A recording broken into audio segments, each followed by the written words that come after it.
就係話可持續發展目標咧 Sustainable Development Goals 嘅第3咧係講關於 wellness 嘅。有冇現場嘅老師們啊、校長們咧係未聽過嘅舉手？係未聽過？阿欣副校長。聽過少少。係啊，但係知唔知點樣去 apply 或者係度到？不過唔係度你嘅身體啊，頭先聽講好多啲時鐘啊，或者係體能啊，係度間學校咧點樣去幫呢個世界咧做到全世界一個 awareness 關於係 wellness 嘅，有冇聽過？好少係。咁咧，我過去咧就係即係教書40年啦，已經嚇。咁咧亦都係攞咗唔同嘅獎項啦。最緊要係由 local 嘅地方咧變成為一個世界觀40幾個國家，一齊咧去 connect，一齊咧係做唔同嘅項目。咁呢一個咧係我自己雲恩基督教學院入邊咧，我哋商學院嘅院長啦。今年係10週年。咁我哋有個新嘅校舍咧，就喺美孚嗰度嘅，有3萬尺。咁好歡迎咧，大家同事過嚟參觀下啦。嚇，咁喺夏天嘅時候咧，如果落少少係。咁呢個咧，你見到沙漠，我想講第一個地點咧就係頭先大家係咪有20個景點打卡啊？有香港啦，有澳門啦等等。我哋講開中華文化嚇，咁其實咧我哋即係中國咧都有個沙漠。咁呢個咧係幾年前嘅時候咧，我帶咗我哋雲恩嘅學生商學院啦、心理學院啦嘅學生啦，同埋東瀛遊啦，仲有最重要一個咧就係第一個跑5洋7大洲嘅阿積啊，積山，即係而家係 FWD 嘅副會總監啊！我哋一齊業界所有嘅朋友咧去沙漠上堂，將我哋嘅 business 嘅同學咧同心理學嘅學生一齊上堂，會覺得好開心喎！因為你哋睇下而家，哇4個週或者有場，教育嘅重點就係要學識點樣去平衡。將我哋唔同嘅世界觀帶俾學生，令到佢嘅最深刻嘅 memory，咁佢先會記得呢個課堂就係我最中意嘅。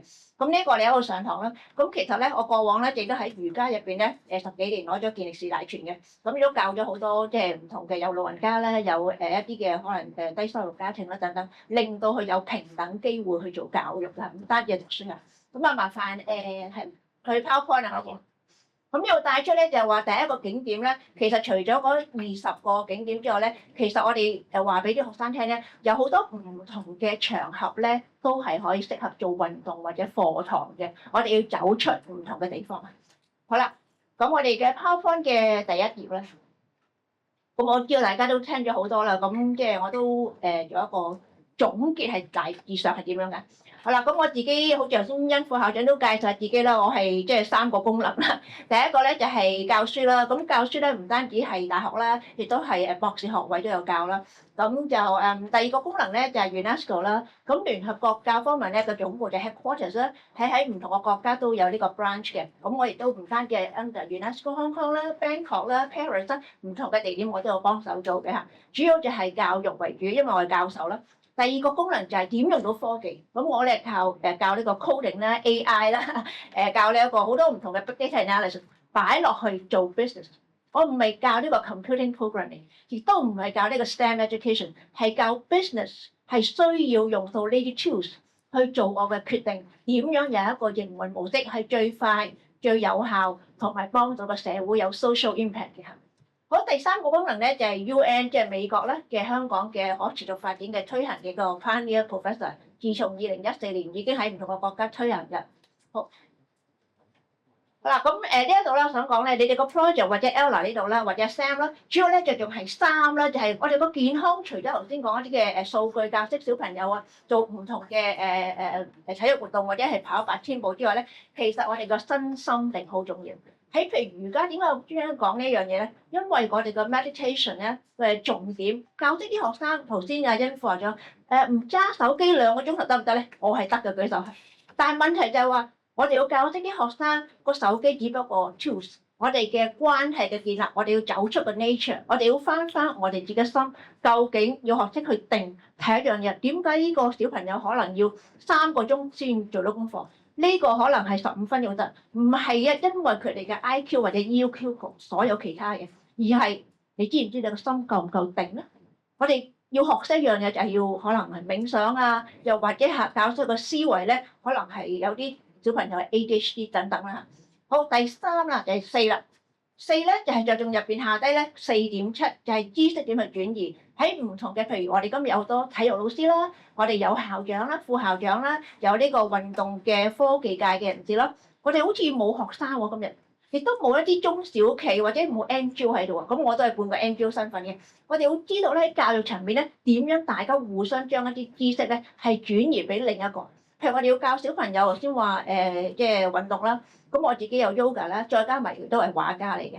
咁我將啲畫咧係變咗做 AI，咁咪都係有唔同嘅成交啦。咁呢個就係帶出咧，我哋要跨學科研習咧，正正係將來咧呢個社會需要嘅。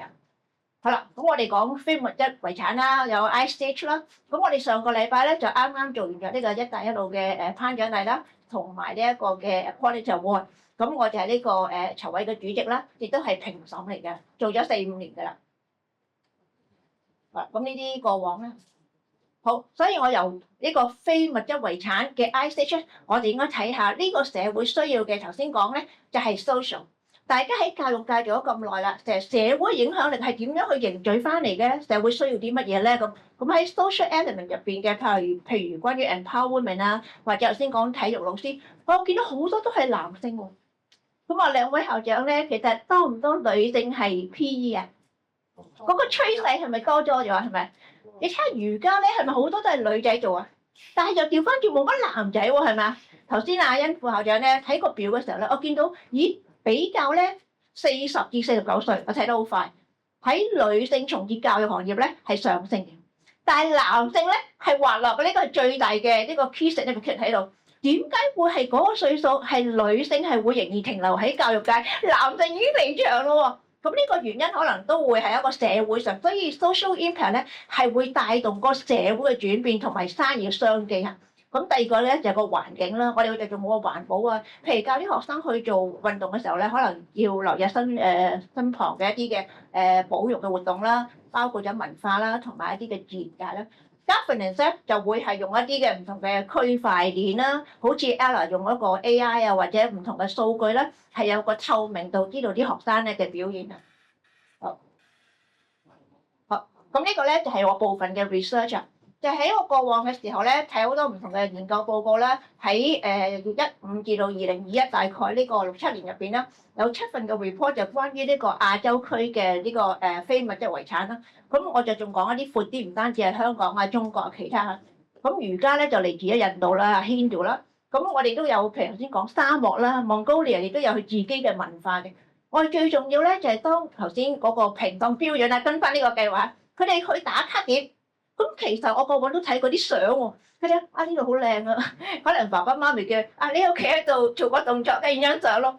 其實佢哋之間親子活動又好，或者小朋友參加都好，知唔知呢個背景喺後邊係做緊啲咩咧？我哋好需要咧係讓啲小朋友咧知道喺嗰度做呢個運動或者打卡點。譬如我自己做瑜伽畫畫咧，我會可能 PMQ 啦，可能會喺大館啦，可能喺呢一個嘅曲藝中心啦，喺呢個沙漠啊等等。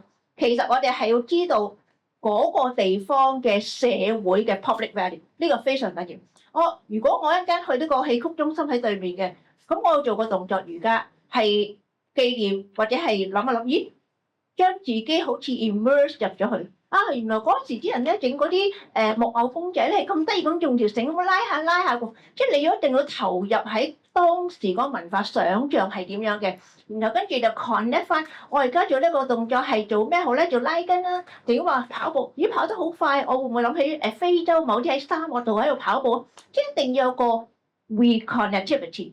如果冇咗呢個咧，純粹咧為攞獎或者去做一個運動，然後打卡咧，就過往都見到係咁，而係見唔到咧嗰個活動本身嘅重點，就係話我要運動嗰個目的就話啊，我身體個變化喺邊度？校長講下去足球好叻啊等等。即係我自己做瑜伽咁耐都，我估唔到我教80幾歲、90歲嘅老人家係 chair yoga 喎，佢做到喎，仲咧好開心喎，因為好似頭先我哋單做呢個動作咧，有啲我哋而家咁嘅年紀，有啲做到做唔到咧，佢哋而係咧冇人提供過咁嘅資訊俾老人家陪佢一齊做。我覺得陪一齊做嘅時候咧係非常之重要，再加埋咧可能講解下，咦，文化係啲乜嘢？因為而家好多小朋友咧，其實咧對自己嘅 identity 成長嘅過程，譬如我外國讀書一路長大去到而家，其實每一次人生嘅階段咧係會入心先知道你嗰個改變，即係教育嘅一部分嚇。咁所以咧第二個啦，就要有呢個獨特性啦。咦，我哋個價值觀係咩咧？你而家係跑步喎，我哋係咪一定要贏嘅咧？係咪頭先你講要有獎項啊，1、2、3、4名啊等等，我哋嘅價值觀係要和諧啊，一定要競爭啊究竟？我哋透過個比賽咧，可能好似EAC 嘅主席之前都講過啊，咦，我哋搞咗個綠色創業，我唔係用 competition，我哋係講 education project，其實係透過 project 咧教識大家個技能發展係點樣樣。我唔係一定要競爭，亦都唔係一定要贏。咁所以咧，我哋要知道咧，就係嗰個地方有啲咩價值係反映到俾啲學生咯。咁所以咧，呢個就係一個 part of 嘅 research 啦。好啦，咁由呢一度嘅時候咧，我哋帶入去咧，頭先可持續發展入邊咧，我哋會譬如呢一個咧，我嘅展覽啦，喺呢一個嘅K11啦，喺廣州入邊，咁亦都有咧呢幾個咧係日本人嚟嘅。日本人亦都有日本人嘅文化，咁我將我嘅畫咧畫完咗之後咧，就做咗唔同嘅產品。但係我畫嗰個 medium 咧係衫嘅 recycle 嘅咩嘅泥啊，將啲衫咧然後 recycle 咗咧可以變成泥，泥咧就我嚟畫畫。咁咧我個展覽咧就講咧，其實我個 nature 係點樣做。同樣地，頭先阿甄老師講咧話希望我哋嘅先生咧係點啊？我記得我哋學校嘅 P 先生係好過出邊嘅咁。既然呢個係你嘅 KPI 嘅時候咧，我哋就應該諗下點樣去令到我哋本身學校嘅老師咧係讓人知道好獨特性嘅喺邊一度。所以我覺得呢個係即係非常之好。咁所以我覺得每一個國家嘅文化，頭先你見到啦，有日本人啦，佢哋亦都欣賞咧係點樣去循環再用嘅物料咧，係帶出咧日本人嗰個忠誠啊，就 loyalty，就係佢哋嘅價值觀。所以當我做每一個 project 嘅時候咧，我會睇翻佢個價值觀嘅 value。個地點有咩獨特性？同你呢個項目，我而家想 transfer 嘅 knowledge 係俾邊一班社群，最終係令到佢行為有咩改變？你哋嘅 project 係最終希望去做運動啊嘛。咁所以我每日都係要教書，要出 paper， 跟住就係做瑜伽，跟住畫畫。呢4樣嘢係每日都不離嘅。咁而家嗰個時代變咗時候咧，未必個個係有 self discipline。咁所以我哋其實個價值觀就係教識學生自理或者係自我管制嘅能力。好啦，咁呢個咧就係譬如我啲畫啦，有呢個 butterfly 啊，其他，所以呢度帶出咧就係 iStage 嘅中國毛筆書法。即係我畫好多畫，你今日着呢個咧，亦都係宋陽嘅畫家咧，係由呢個中國嘅書法變成為自己嘅風格。咁呢個就係嗰個 uniqueness。我哋點樣帶啲學生去打卡，去欣賞唔同嘅文化嘅時候咧，你會唔會諗下嗰一樣嘅東西嘅文化，同你中意讀嘅邊個科目，或者係中意做邊個運動咧，有中間嘅咩關係？係知啦，係啦，OK，我都完㗎啦。好，咁呢啲係類似嘅 project 啦嚇。咁呢全部 AI 嚟嘅嚇，呢啲係我嘅畫啦。將我嘅畫作，譬如你去打卡，你去呢一個其他嘅非物質遺產地方，你畫一幅圖畫。點解呢個係最印象深刻？然後擺喺邊度咧？你哋可能擺喺運動嘅平台啦，我擺喺 AI 呢個 model 入邊啦，然後將佢咧就可以去賣啊，或者係送贈俾人啦。咁呢個係將你嘅知識係點樣傳承啦。OK， 好，咁最後咧我就講呢個關於下拉呢個唔講啦，因為呢個下拉我嘅研究咧係關於香港而家低空經濟啦，同埋呢個 Muslim 友善嘅一啲嘅 report 嚟嘅。到最後咧就麻煩同事係啦，咁我哋嚟緊咧呢個都 OK 㗎啦，嚇，因為時間關係。咁咧我哋9月咧就24號下個禮拜3啦，喺雲欣入邊咧，我哋有個每一個月嘅轉型嘅 seminar。咁今次咧就係和富嘅 mentor，亦都係呢個 interior designer 咧嘅講嘅，就講下咧點樣去由一個室內設計師或者測量師咧變成為一個咧係社會創業嘅專家嚇。咁咧就會9月24號，我哋呢一個商學院嘅轉型嘅 seminar咧，由2019去到而家咧，已經係搞到第68場㗎啦。每個月係有1場，咁當時EAC 都有過嚟做個嘉賓嚇。咁係啦，有時間過嚟都分享下啦。咁